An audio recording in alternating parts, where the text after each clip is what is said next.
China doll plant में इस तरह के फूल और भी है। देखो देखो देखो देखो देखो, ये देखो, देखो ये कली है, ये फूल है। नमस्कार, आप देख रहे हैं गार्डनिंग एस्थेटिक्स। मैं हूं अनीता दिनेश। बहुत दिनों से बहुत सारे सब्सक्राइबर फ्रेंड पूछ रहे थे चाइना डॉल प्लांट की केयरिंग के बारे में। हालांकि मैंने इस पे एक वीडियो बनाया हुआ है और वो काफी अच्छा वीडियो है, आपको पसंद आता है, पर फिर भी आज कुछ खास मौका है दोबारा इस पे वीडियो बनाने का। और आपको एक बड़ी इंटरेस्टिंग चीज दिखाती हूँ। ये देखिए, मेरे चाइना डॉल यानी कि रेडर मचेरा प्लांट में खूबसूरत फूल खिले हैं। और हम में से ज्यादातर लोग इस प्लांट को, कि जिसको कि इमरल्ड प्लांट और सरपेंट प्लांट भी कहा जाता है, इंडोर्स में लगाने के लिए खरीदते हैं। पर मैंने हमेशा ही इसको आउटडोर्स में रखा, क्योंकि मैंने ये पाया कि आउटडोर में ये बेहतरीन परफॉर्म करता है, क्योंकि ये चाइना और ताइवान के सब ट्रॉपिकल रीजन्स में पाए जाने वाला प्लांट है। सब ट्रॉपिकल यानी कि हमारे जैसी मिलती जुलती क्लाइमेट वाले एरिया का। तो फिर ये हमारे यहाँ बाहर क्यों नहीं ग्रो हो सकता है। हालांकि मई जून की दोपहर की तीखी धूप में इसको बचाना पड़ता है, पर फिर भी मैंने देखा है कि इसके ऊपर गर्मियों का कुछ खास असर नहीं होता है, बल्कि विंटर्स में ये डॉर्मेंट हो जाता है। यानी कि विंटर्स में इसकी पत्तियां इस तरह की कुछ ब्राउन हो जाती हैं। और मेरे पिछले वीडियो में आपने देखा होगा कि मेरे चाइना डॉल के प्लांट कितने ज्यादा लश, थिक और बुशी थे, क्योंकि वो जो मन था वो मन था जून का। और तब तक काफी अच्छा मौसम हो चुका था, गर्मियां काफी बढ़ चुकी थी और प्लांट एकदम हेल्दी स्टेट में थे। इस बार मैंने अपने प्लांट्स की हार्ड प्रूनिंग की, यानी कि मैंने काफी प्रूनिंग की, क्योंकि पिछली बार मेरे प्लांट्स में अच्छे फूल खिले।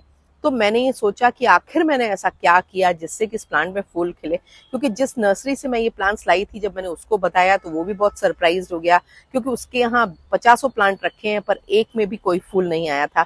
जो प्लांट मैं लेके आई थी उसी में खूब बढ़िया फ्लावरिंग हुई। तो मैंने ये एनालाइज किया कि आखिर ऐसा मैंने क्या किया था इस प्लांट में जिससे कि इस प्लांट में फूल खिले। यही बात आपसे शेयर करने के लिए मैंने वीडियो बनाया। पर वीडियो को शुरू करें उसके पहले मेरे चैनल सब्सक्राइब करना बिल्कुल भी मत भूलिएगा, अगर नहीं किया है अभी तक तो। और वीडियोस जब पसंद आते हैं तो उनके लिंक को अपने गार्डनिंग लविंग फ्रेंड्स के संग शेयर करना, वीडियो पे कमेंट करना भी बिल्कुल मत भूलिएगा, क्योंकि जब आप ऐसा करते हैं तो हमारे वीडियोस की रीच बढ़ती है। आपका एक लाइक हमारे वीडियोस को ज्यादा लोगों तक पहुंचाने में मददगार होता है। अगर आपने चैनल सब्सक्राइब भी कर रखा है तो बेल आइकन जरूर पुश कर दीजिए, ताकि जो भी मैं गार्डनिंग से रिलेटेड अपडेट किया करूं वो आप तक पहुंचे। पर आज का वीडियो में मैं आपको ये बताने वाली हूं कि मैंने ऐसी कौन कौन सी तैयारियां की जिससे कि मेरे इस चाइना डॉल प्लांट में खूबसूरत इस तरह के फूल आए हुए हैं। ताकि अभी भी समय है, अगर आप ये चीजें फॉलो कर लेंगे तो आपके चाइना डॉल प्लांट में भी इसी तरह के खूबसूरत फूल खिलने लगेंगे। अभी शुरुआत में 4-5 फूल मेरे प्लांट में आए हैं, पर मुझे लगता है कि जो दूसरे प्लांट हैं उनमें भी बड फॉर्मेशन शुरू हो चुकी है। चाइना डॉल प्लांट की केयरिंग पर मेरा वीडियो है, वो वीडियो आपको इस वीडियो के एंड में मिल जाएगा, उसका लिंक। उसको देख करके आप बेसिक केयरिंग को देख सकते हैं। हालांकि इनके लिए एक अच्छी well draining soil, moderate sunlight का एरिया या फिर डायरेक्ट सनलाइट का एरिया इनके लिए बढ़िया है। ऐसा एरिया हो जो मई जून की दोपहर की हार्श सनलाइट से तो इनको बचाता हो, यानी कि पेड़ों की थोड़ी छांव हो, ऑब्स्ट्रक्शन के संग सीधी धूप आती हो। पर बाकी के साल ये साउथ फेसिंग एरिया में भी शानदार ग्रो करते हैं। सर्दियों में इनको थोड़ी समस्या आती है फ्रॉस्ट से, जब इनकी पत्तियां इस तरह की कुछ ड्राई जली हुई पपड़ी जैसी बनी हुई दिखाई देती हैं। पर इन पत्तियों को हटा देने के बाद जो आपको नई पत्तियां मिलेंगी वो बहुत ही शानदार मिलेंगी। तो मैं आपको बताने वाली हूँ कि मैंने ऐसा क्या क्या किया, उसको स्टेप बाय स्टेप फॉलो कीजिए। मानिए कि 15 से 20 दिनों में आपके प्लांट में भी बड्स दिखाई देने लगेंगे, अगर आप इन चीजों को सही से फॉलो कर लेंगे। सबसे पहली चीज तो मैं ये उम्मीद करती हूँ कि आपने मिट्टी वेल ड्रेनिंग बनाई होगी और आपका प्लांट एक अच्छा नॉर्मल साइज का प्लांट होगा। दूसरा काम आपको ये करना है कि आपको अपने प्लांट को कम से कम ऐसे एरिया में रखना है जहां उसको 4 से 5 घंटे की ब्राइट सनलाइट मिले। और बाद आपको ये करना है कि अपने प्लांट की कम से कम 4-5 इंच की मिट्टी निकाल करके नई अच्छी मिट्टी भरें, जो कि एक अच्छी वेल ड्रेनिंग सॉयल हो, जिसमें कंपोस्ट भी अच्छी मात्रा में हो। और अगर अभी तक आपने अपने प्लांट की प्रूनिंग नहीं की है तो उसकी माइल्ड प्रूनिंग कीजिए, क्योंकि मैंने ये ऑब्जर्व किया है कि जो नई शाखाएं होती हैं, जो नई पत्तियां निकल रही होती हैं, उन्हीं के संग इस प्लांट पे फूल आते हैं। पुराने स्टेम्स पे पुरानी पत्तियों के संग फूल नहीं लगते हैं। तो सबसे पहले अब आपका टाइम निकल गया है हार्ड प्रूनिंग करने का, तो आप एक माइल्ड प्रूनिंग कीजिए जिसमें टिप प्रूनिंग या पुरानी सूखी हुई पत्तियों को काट करके इस तरह से हटा दीजिए। मैंने भी अपने सारे प्लांट्स की पत्तियां हटा दी थी पुरानी, और अब उनमें नई पत्तियां देखिए कितनी शाइनी अच्छी निकल गई हैं। जबकि पिछली साल या सीजन के पहले मेरे जो प्लांट थे वो देखिए कितने लश, थिक और बुशी थे और बहुत ही खूबसूरत थे।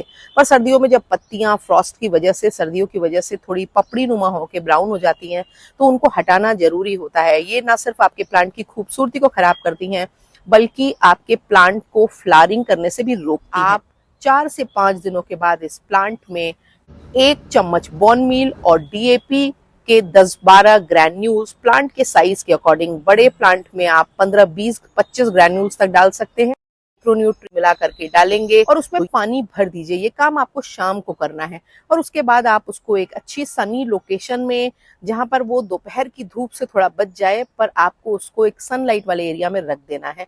और ऑब्जर्व करेंगे कि 15 से 20 दिनों में जब नई पत्तियों की नई कोपलें इस तरह से फूटेंगी, तो आपके प्लांट में कलियां भी आनी शुरू हो जाएंगी और फूल भी लगने लगेंगे। तो ये तरीका है चाइना डॉल प्लांट में फूल पाने का। इनके फूल क्रीम कलर के होते हैं और बिल्कुल डॉल की ड्रेस के जैसे होते हैं, इसीलिए इसको चाइना डॉल प्लांट कहते हैं। ये आपको ज्यादातर नर्सरीज में मिल जाएगा।